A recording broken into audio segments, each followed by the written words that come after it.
around the manifest behind you. You're welcome to take those with you, take several and share them with friends.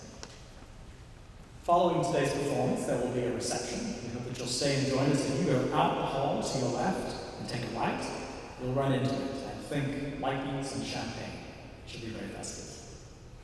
We are incredibly grateful to the donors who have made purchase of this piano possible. Their names are printed in the program for you and also on this beautiful plaque, which will be on the wall out in the hall to remember and honor those who have been so generous. At this time, I invite you to silence any phones, pages, other noise-making devices so that we can all enjoy in quiet. And I invite you now to welcome Dr. Jiao.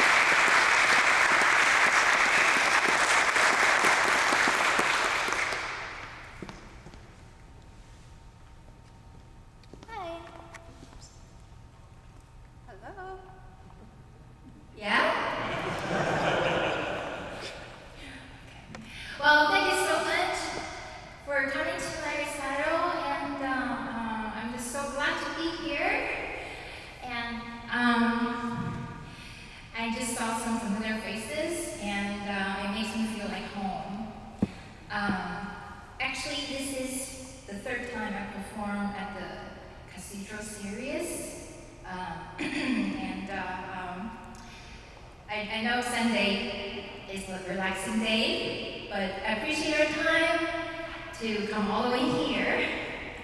And first of all, I want to thank Stephen and also Siobhan and all the people, staff, coordinate this concert and for your preparation and all the behind-the-scene effort. And I also would like to thank that for this beautiful space and also for this gorgeous piano. Thank you for all the donors, your gracious support for arts and music. Earlier I was trying this piano and I felt like, wow, this is really wonderful. So thank you for your continuous support. You probably see the program that I will perform today. I will talk briefly about each piece a little bit. First of all, the C.P.E. Bach. We see a lot programmed by J.S. Bach, C.P.E.'s father. But I picked this piece particularly because I would love more people to know about his music. One major difference compared with his father and around the composers that time was other composers, they were more focusing on having one emotional expression throughout the piece, was called doctrine affection. But C.P.E. Bach, he invented inversível stile, which could express various emotions throughout the music. And in his composition, you could hear some dissonant harmonies and some sudden, unexpected change of harmonic progressions. Also, sudden silence throughout the music. No more talking for now, I'll continue. I hope you enjoy the first piece, and thank you. It's so good to see you all.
hear different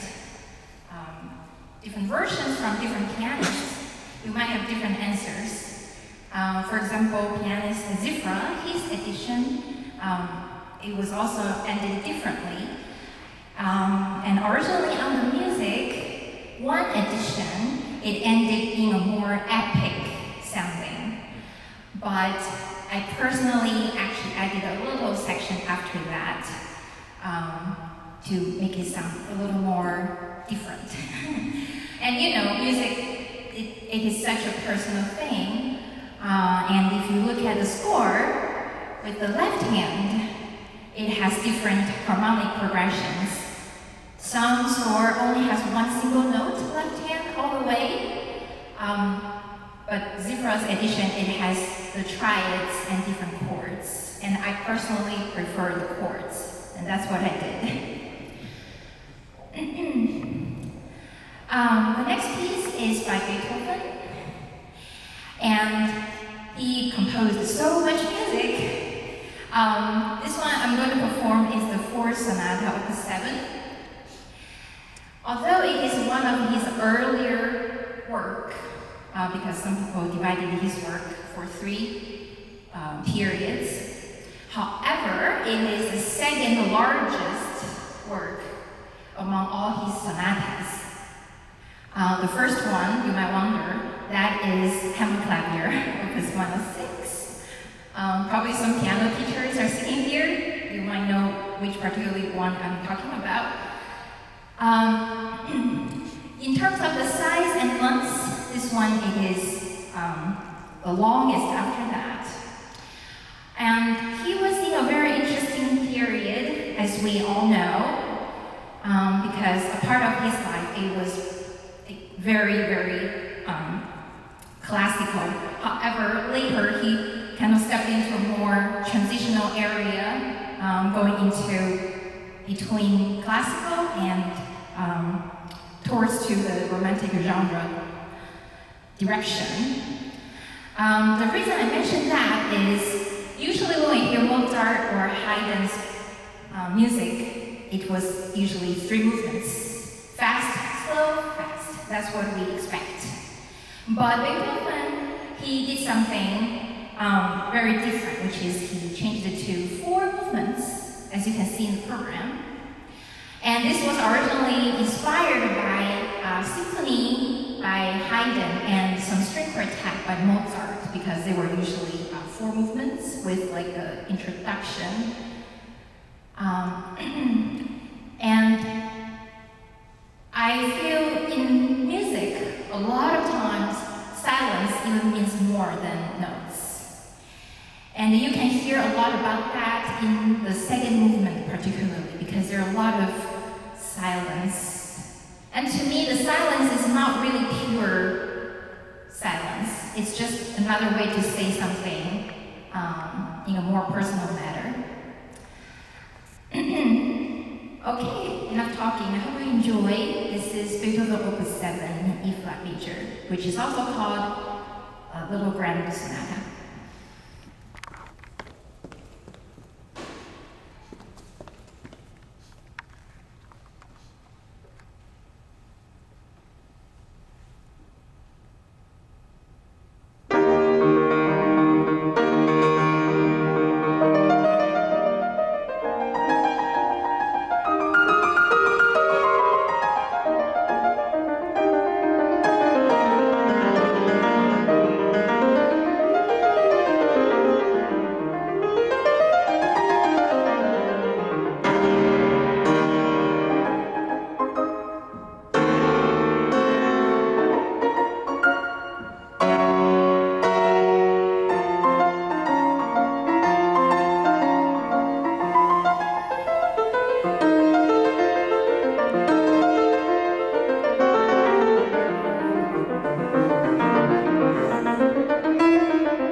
And I hope you still remember how I just played.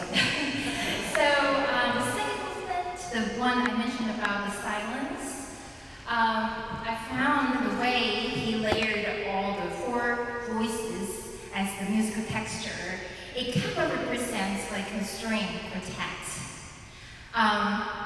And personally, I found very interesting about the ending of the entire sonata was at the beginning, you can hear it's such a young Beethoven with all the energy, right? And you probably heard his later works, like his Moonlight Sonata, his Tempest, his last 5 piano sonatas. It's quite different. I'm not saying later ones they're sluggish or slow or anything like that. No, but I just felt like he represented the musical energy in a very, very dramatic and different way. This is very obvious, but later ones might be a little more inside. And after all he's composing of long 32 piano sonatas, which is such a long journey, and as some of you already knew, he experienced death when he started to compose, like middle period even. But he ended the entire 32 sonata in a such soft, but with full of darkness and kind of uncertainty, to end it at the Opus 11, 111. I think on the score it is like on a softer dynamic range. Similar to this one, at the beginning we hear this long, very energetic. On the score it is marked Allegro con brio, molto con brio. But how he ended, it's such a quiet letter, but with full of words musically.